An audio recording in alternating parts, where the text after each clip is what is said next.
Assalamualaikum warahmatullahi wabarakatuh. Halo anak-anak teacher semuanya, bagaimana kabarnya hari ini nak? Oke, kita berharap kita semua berada dalam keadaan sehat walafiat.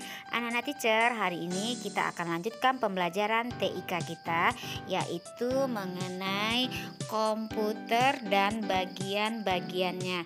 Oke anak-anak teacher, silakan dipersiapkan bukunya dan dibuka halaman 24. Nah anak-anak teacher, sekarang kita akan membahas yang nomor 1, yaitu monitor.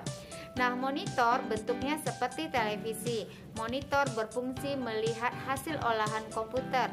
Monitor ada dua jenis layar, yaitu layar cembung dan layar datar. Nah anak-anak teacher, pada video ini terdapat layar datar ya. Nah layar cembung lebih berat dan boros tempat. Layar datar lebih ringan dan hemat tempat. Layar cembung sekarang tidak diproduksi lagi.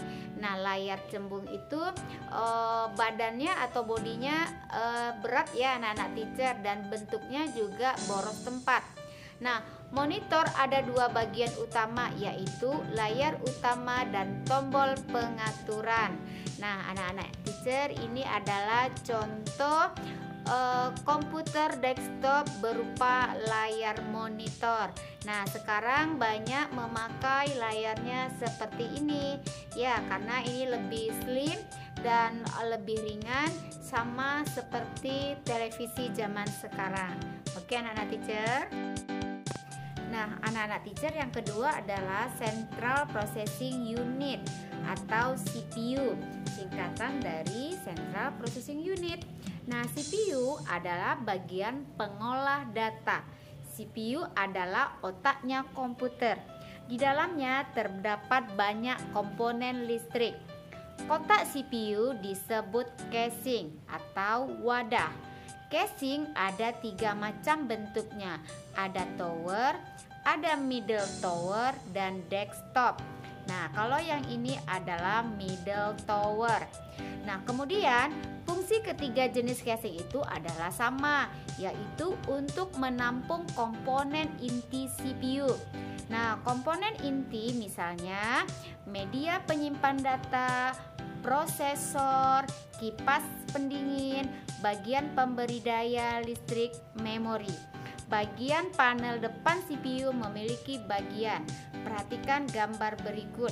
Nah anak-anak teacher, sekarang coba kita akan melihat apa saja isi CPU, komponen-komponennya ya. Oke. Nah anak-anak teacher, ini adalah penampakan dari dalam CPU setelah casing sebelahnya dibuka. Nah di sana katanya ada komponen penyimpan data. Nah ini ya sayang ya, yang penyimpan datanya ini sayang. Nah dia melekat di dalamnya. Kemudian ada kipas pendingin. Nah yang kipas pendingin adalah yang ini.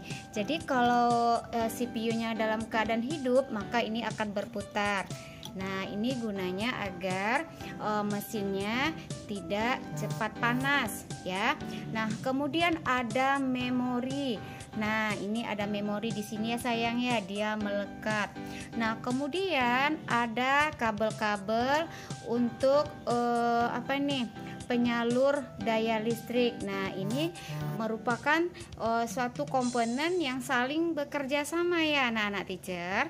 Nah nanti ketika anak-anak teacher sudah berada di kelas 5 atau 6, nanti akan dipelajari lebih lanjut. Nah ini hanya gambaran besarnya saja. Oke anak-anak teacher. Anak-anak teacher, kita akan lihat lebih dekat panel yang terdapat pada bagian depan CPU. Nah, CPU ini ketika kita hubungkan ke aliran listrik, maka langkah awal yang kita lakukan adalah menekan tombol power. Nah, untuk menghidupkan CPU ini, kita tekan dulu ini tombol powernya. Nah, di CPU Teacher Wiwi, tombol powernya berada di tepi ya sayang ya. Nah, dia biasanya ada yang di tengah ya. Nah, kalau yang ini ada di tepi.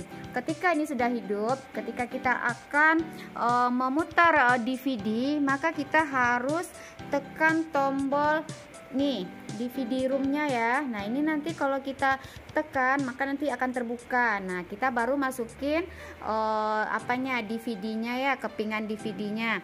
Nah kemudian jika kita akan ini menghubungkan dengan flash disk, karena flash disk juga tempat penyimpanan data yang mini, yang kecil bentuknya. Nah kita akan masukin ke lubang ini flash disknya, kita hubungkan melalui lubang ini, nanti baru terbaca di monitor. Nah kalau lubang yang dua ini biasanya untuk speaker atau untuk headset juga bisa. Nah anak-anak teacher, ini adalah bentuk depan dari panel CPU. Anak-anak teacher, seperti yang teacher sebutkan tadi, cara untuk menghidupkan CPU adalah yang pertama kita harus hubungkan CPU ke sumber listrik ya, kemudian tekan tombol daya di CPU. Nah yang ini ya sayang ya, tombol powernya, kemudian nyalakan tombol power di monitor. Nah tunggu sebentar dan setelah itu baru bisa kita gunakan. Oke anak-anak. Nah anak-anak teacher, pada bagian yang ketiga adalah keyboard. Keyboard adalah papan tombol. Keyboard berfungsi memasukkan data ke komputer. Keyboard tersambung ke CPU melalui kabel. Nah, kalau keyboard pada saat ini teacher hubungkan ke laptop ya sayang ya. Nah, keyboard ada beberapa bagian, yaitu yang pertama adalah tombol angka. Nah, anak-anak teacher bisa dilihat di sini ada angka 1, 2, 3, 4, 5, 6, 7, 8, 9 dan 0. Nah, nanti kalau kita mau buat angka 10, kita tekan dulu satunya, baru nolnya. Nah, itu ada tombol angka. Kemudian ada tombol huruf. Nah, ini bisa di sini ya, Nak ya. A. Kemudian mana B-nya ya? Oh, ini B. Nah, ini A sampai Z ada di sini. Tetapi di sini tidak disusun sesuai abjad A, B, C, D, tidak ya Nak. Ini sesuai dengan jari ketika akan mengetik huruf. Nah ini biasanya jari kiri kita itu QWERTY, Q, W, E, R, T, Y. Nah ya, nah ini memang susunan abjadnya memang sudah ada aturannya dari pabrik pembuat dari keyboard ini, dan itu sudah umum ya sayang. Nah kemudian ada tombol simbol. Nah ini tombol simbolnya misalnya ada tanda tanya di sini ya, tombol tanda tanya. Nah ini ada tanda seru, ada tutup kurung ya, ini ya Nak ya. Kemudian ada titik 2, titik 2 koma. Nah ini ada apostrofi yang untuk di atas itu ya sayang ya. Nah ini ada tanda-tandanya. Nah seperti ini ada tanda pagar atau hashtag. Kemudian di sini ada tanda di sini ada tanda seru. Jadi selain ada tombol angka, juga terdapat tombol abjad dan tombol simbol-simbol. Nah anak-anak teacher, kemudian ada juga lagi tombol-tombol khusus. Nah seperti ini ya, ini adalah untuk spasi, untuk menjarakkan kata yang kita akan buat ya, atau tulisan ya yang kita ketik ya. Nah ini adalah spasi.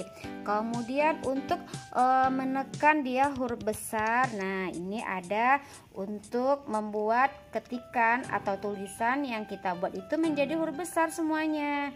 Nah oke anak-anak teacher, kemudian juga ada enter. Nah ini lambang dari enter adalah untuk memulai kalimat yang baru atau tulisan yang baru.